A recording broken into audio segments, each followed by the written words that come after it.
We've always wondered, is there life beyond our planet? And what if I told you that we finally found the answers? Get ready for an amazing journey through the mysteries of space to a world you never dreamed possible. No more staring at the stars with endless curiosity, because we're going to open the door to a world of the unbelievable. Earth is, so far, the only place we know of where life exists, and therefore, the first thing we'd better start there to understand, give or take, what kind of conditions life basically needs.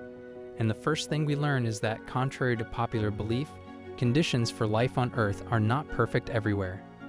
Take Yellowstone, for example. The supervolcano last erupted about 600,000 years ago, but even now, it's a very unfriendly place to live. Although the lava is not erupting, it is extremely close to the surface, so much so that the water in Yellowstone's hot springs can get up to 96 degrees. In 1959, the volcano ejected columns and boils 45 meters high, which in addition reminds me of the apocalyptic conditions of some of Jupiter's satellite Io with its volcanoes. For a long time, it was thought that life was impossible in such conditions. But pre-metal examination revealed that in fact it is literally and figuratively boiling in Yellowstone. Right in the springs live whole scatterings of thermophilic bacteria, and nearby, in places with a temperature of 60 degrees Celsius, even fungi and algae grow quietly. Moreover, evolution has so adapted them to high temperatures that at 30 degrees Celsius the poor things freeze from cold. The next stop is the Mariana Trench.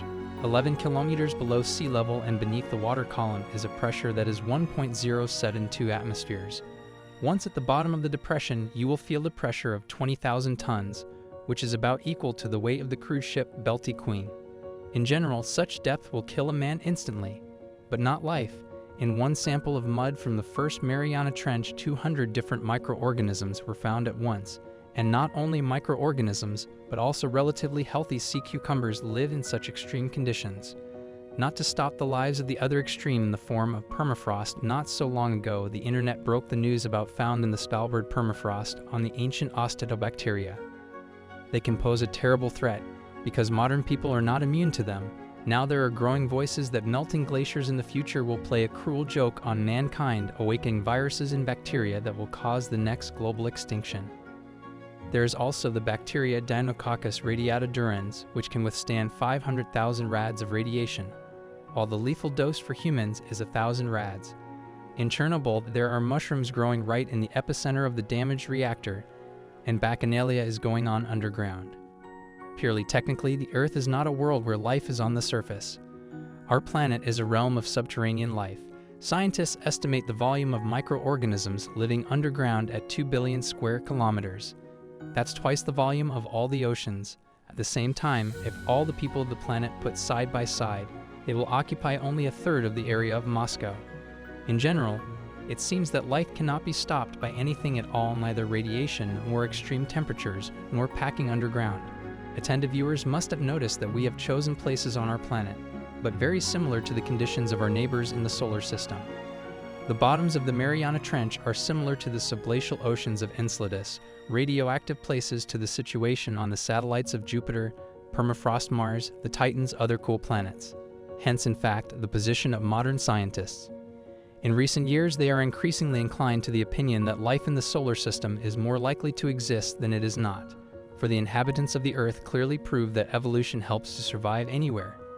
True, it is worth noting that still not everywhere. In 2019, scientists still managed to find an absolutely sterile place on our planet. This is the Dallol volcano, the lowest of the planet's volcanoes.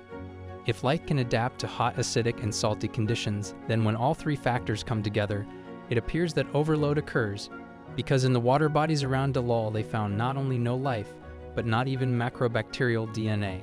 This is actually a very important point, because it turns out that even on Earth, there is absolutely dead water where biological life is impossible. On that note, we're off to space, a little tempering the ardor and discarding the Moon, Venus, Pluto, and other too aggressive celestial bodies.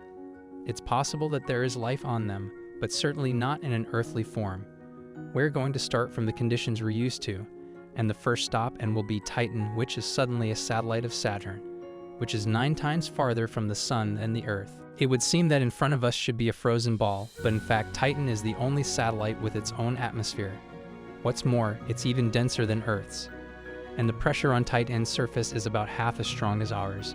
What's even more interesting is that it has a climate cycle that's completely analogous to Earth's. Titan has rivers, lakes, and small seas, the liquid from which evaporates into the atmosphere and rains back down, just like us. The only difference is that the liquid is not water, but methane. Not a planet, but a dream for the Gazprom. It's sad news, of course, but strictly speaking, we have no idea what exactly catalyzes life, water or any liquid that resembles it. After all, Mendeleev's chemical table for the universe is universal on the one hand, but on the other hand, what substances are in the solid, liquid, or gaseous state depends on the planet. For the hypothetical inhabitants of Venus, for example, lead would be considered a liquid element. It is unlikely that life in liquid lead is possible, but in liquid methane is not impossible even by Earth's standards. Chris McKay, biologist, counts us that the main reason for the origin of life in water is not the set of hydrogen and oxygen itself, but the fact that molecules in the liquid can collect in the cell and the environment will not harm them. Therefore, it is possible to live in liquid methane. Yes, and under the surface, where on Earth the main layer of life is concentrated, on Titan there is quite ordinary water. Moreover, the total volume of water in any form on Titan is 18 times greater than on Earth, and perhaps there are even underground oceans on the planet. So too, in terms of classical life on Titan, one of the most promising places in the solar system, only Enceladus can compete with it for the top spot. This is another satellite of Saturn, which is located just as far from the Sun and receives 10 times less light. That's why it looks like a snowball. But by the wrapper should not be judged not only people, but also planets, because inside 500 kilometers in diameter Enceladus on 20% consists of liquid water. If anything, the Earth has 0.12%. Enceladus is the same ocean world from Interstellar, only under a reliable crust and ice on the surface. This ice sometimes gives a pre-crack, and then Enceladus throws whole geysers of water into space. They, by the way, according to scientists, formed one of the rings of Saturn. The ring and now remember the sea cucumbers and living at the bottom of the Mariana Trench. At 11 kilometers deep into the ocean, sunlight, even in principle, does not penetrate, and the existence of the Earth's some sun, atmosphere, and pressure on the surface cucumbers Mariana Trench, and do not suspect. Even if you and I are thrown with ash from volcanic eruptions and all life on the surface of the Earth will die, it will not affect the sea cucumber and the Mariana Trench in any way. Now the million-dollar question. What exactly is the difference between the conditions of this sea cucumber and what happens beneath the surface of the Enceladus? The only thing that comes to mind is water temperature. In the Mariana Trench, it's just above freezing, but still higher. On the surface of the Enceladus, it's an exhilarating -200 degrees. At first glance, it's pretty bad, but that's where the magic begins. Remember the E-ring formed by the ejections of water from the interior of Enceladus? NASA did the math and came to the conclusion that the compounds that the Cassini satellite got data on can only form when water and rock come into contact at a temperature of 90 degrees.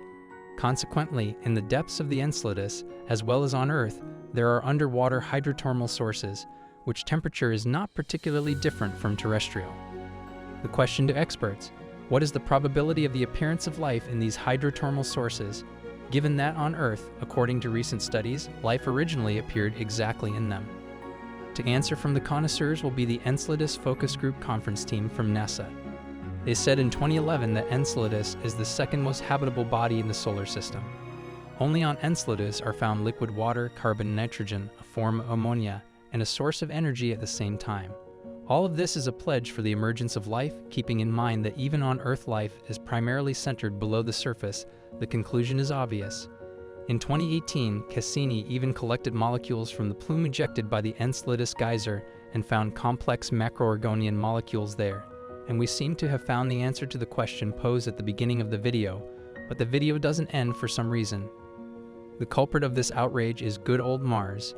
No matter how amazing scientists, Enceladus and Titan, the red planet dead, grasp the title of the most suitable place for life after Earth. About this, we have a separate video on our channel, and here we will focus on the main thing. At the beginning of the video, we found out that the main thing that distinguishes life is the ability to adapt. On Titan, conditions are good, but life had to make compromises from the beginning. Enceladus has Earth-like conditions, but only partially. But on Mars, a few billion years ago, conditions were indistinguishable from Earth, so much so that no nuances or details need to be specified at all.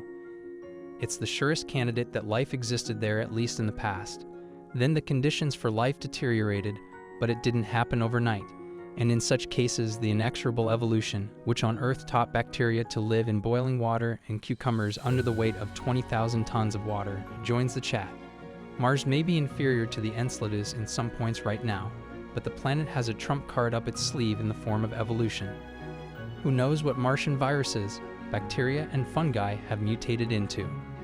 And certainly, who knows what lies beneath the surface of the red planet, where the conditions for life are better and its volumes are traditionally larger. Therefore, unfortunately or fortunately, despite all the achievements of mankind, life is the easiest and most reliable. It's on Mars that we should be looking.